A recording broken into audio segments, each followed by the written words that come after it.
Hammock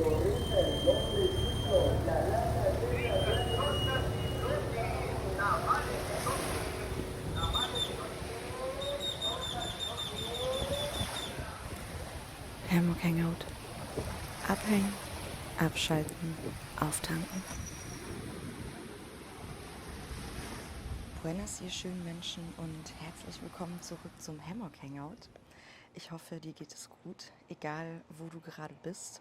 Ich hoffe, du bist schön und entspannt ins Wochenende gestartet. Und ja, ich heiße dich entweder herzlich willkommen zurück, wie gesagt, zum Hammock Hangout, oder falls du das erste Mal einschaltest oder dabei sein solltest, dann herzlich willkommen. Ich freue mich sehr über jeden Menschen, der seinen Weg hierher findet oder ihren Weg hierher findet, und hoffe, du kannst ein bisschen was für dich mitnehmen. Wenn irgendwie Fragen auftauchen sollten oder du gerne was mit mir teilen möchtest, dann werde ich am Schluss alles nochmal sagen, wie du mich erreichen kannst. Aber du findest auch alle meine Informationen in den Shownotes. Du findest die Podcast-Folgen auf Apple Podcast, auf Spotify und inzwischen auch auf YouTube. Da lade ich die Folgen hoch für diejenigen, die keinen Streaming-Anbieter haben. Die sind da allerdings öfters auf mehrere Teile aufgeteilt, weil ich als Beginner, Anfängerin noch nicht das volle Potenzial von YouTube ausschöpfen darf. Aber ich bin dabei. Und genau, in der ersten Folge vom Hammock Hangout ging es so ein bisschen um dieses ganze Konzept, wenn man es so nennen möchte. Und da habe ich dir erzählt, wer ich bin, was ich mache, wie dieser Podcast aufgenommen wird, nämlich aus der Hängematte. Und möchte in der zweiten Folge jetzt lieber ein bisschen weitermachen, auch mit direkt irgendwelchen praktischen Tipps, weil ich so viele schöne Rückmeldungen bekommen habe nach der ersten Folge und so viele Menschen mir geschrieben haben, dass es ihnen voll ähnlich geht oder dass sie dieses Thema mit Entspannung, Achtsamkeit oder halt eben, dass es nicht da ist, diese beiden Sachen, dass sie damit so zu strugglen haben. Ich hatte es ja im ersten Podcast auch kurz angesprochen. Ich bin ja vor kurzem 30 geworden, was natürlich auch heißt, dass das einfach das Alter ist, wo sehr viele Freundinnen vor allem natürlich um mich herum Mama werden. Und deswegen ist das Thema Entspannung und Achtsamkeit natürlich auch nochmal ganz wichtiger, als es sowieso schon ist. Und ja, deshalb habe ich jetzt überlegt, dass ich heute diese Folge einfach direkt nachschieben werde und so ein bisschen teile, was mich denn entspannt, bevor ich da so viel über mich weiterquatsche und du mich dann schon besser kennenlernst und du wahrscheinlich dann auch ein paar Dinge nochmal anders nachvollziehen kannst, warum ich sie gemacht habe, wie ich sie gemacht habe. Aber es soll ja auch so sein, dass du was davon hast, wenn du diesen Podcast hörst, und deswegen werde ich heute meine Tools mit dir teilen und so ein bisschen auf die einzelnen Sachen eingehen, wie ich das mache, warum ich das mache, was es mir bringt, wie kannst du das vielleicht auch in deinen Alltag integrieren, wenn du das möchtest, und ja, einfach so ein paar Eckpunkte zu meinen Lieblingswerkzeugen, wenn man so will, beziehungsweise einfach zu den Sachen, die sich bei mir total krass durchgesetzt haben, wo ich merke, das sind Dinge, die mir entweder sehr schnell helfen, die mir immer helfen, oder wo es mir einfach auch sehr großen Spaß macht, mich allgemein damit zu beschäftigen, und dann ist es automatisch so eine Entspannungssache. Zumindest läuft es bei mir so. Aber ich bin ja da, um dich zu inspirieren, deswegen lass uns doch einfach mal direkt reinstarten. Ich habe mir heute auch ein paar Notizen mitgebracht, weil die ersten Folgen, die ich aufgenommen habe, die gingen ganz gut so. Aber jetzt merke ich, wo es ans Inhaltliche geht, dass es doch einfach auch ein bisschen flüssiger läuft, wenn ich nebenher auf meine Sachen schauen kann. Deswegen dieses Mal sehr professionell mit neuem Mikro. Shoutout an Marlon, vielen Dank an dich. Und mit Notizbuch. Also es wird richtig professional. Ja, und ich würde gerne so ein bisschen damit reinstarten, was mir gestern noch kam, als ich überlegt habe, wie ich diese Folge gerne aufbauen möchte. Und mir ist so bewusst geworden, als ich darüber nachgedacht habe, was die Sachen sind, die mich entspannen oder die mich in die Achtsamkeit bringen oder die mich runterbringen, die mich ruhig machen, dass es sehr, sehr einfache Sachen sind und sehr, ja, Basic-Sachen eigentlich. Also da ist jetzt auch vorneweg nichts großartig Spannendes dabei, wo man denkt, ich hätte jetzt den heiligen Gral gefunden. Aber mir ist es wichtig, einmal zu sagen, weil es einfach auch so viel vermittelt wird über Social Media und diese ganze Bubble, die es ja auch gerade gibt mit Coaching und Mentoring und Persönlichkeitsentwicklung und schieß mich tot.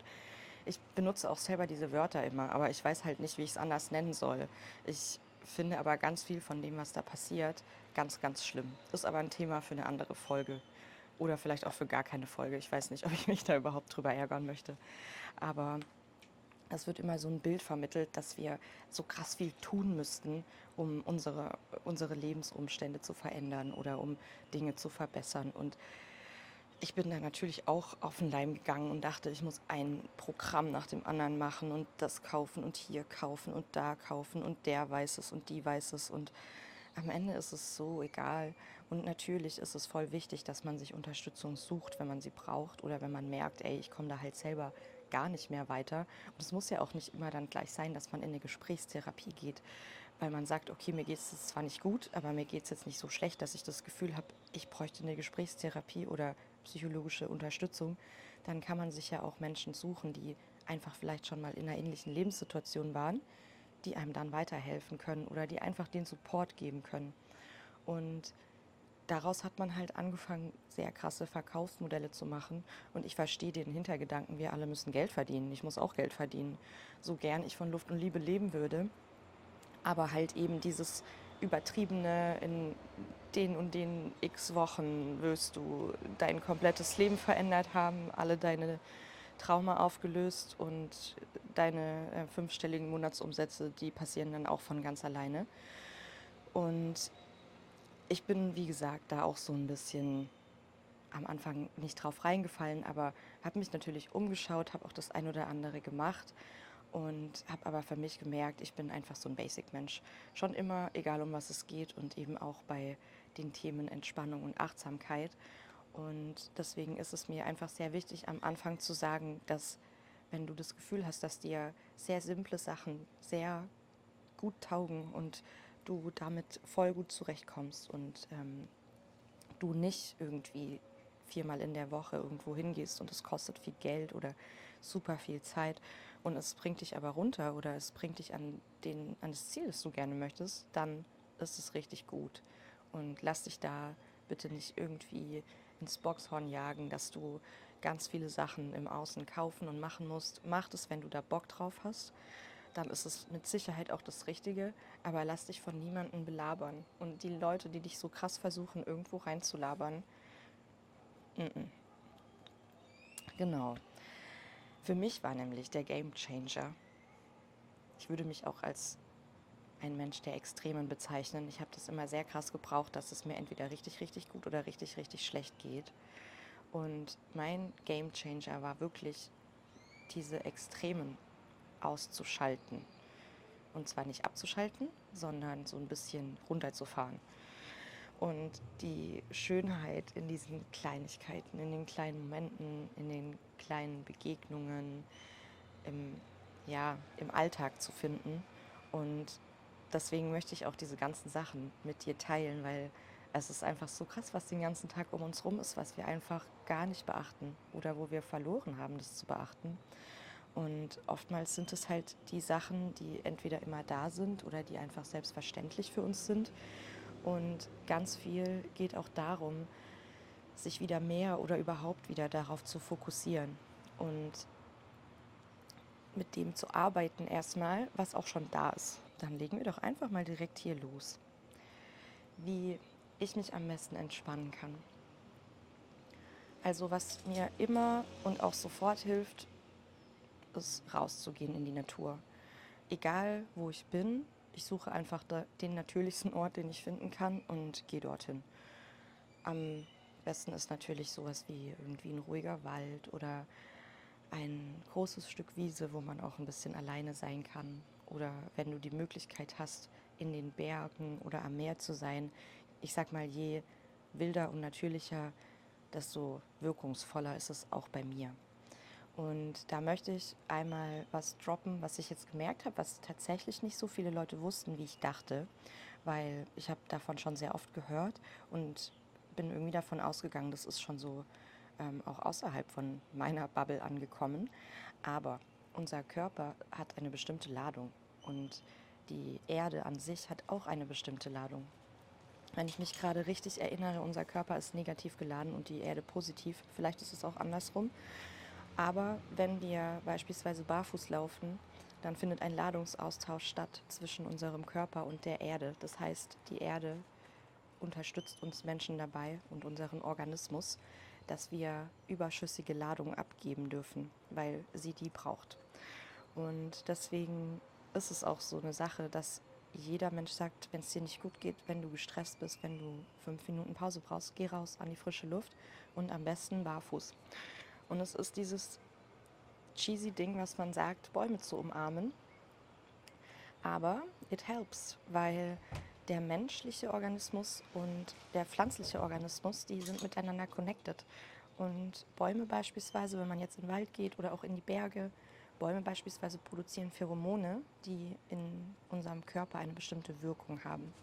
Ich werde über dieses spezielle Thema mit Grounding bzw. auch mit Waldbaden, wie man es nennt, in einer separaten Folge mit einer Expertin sprechen, die sich sehr gut damit auskennt und die da auch alles richtig erzählt.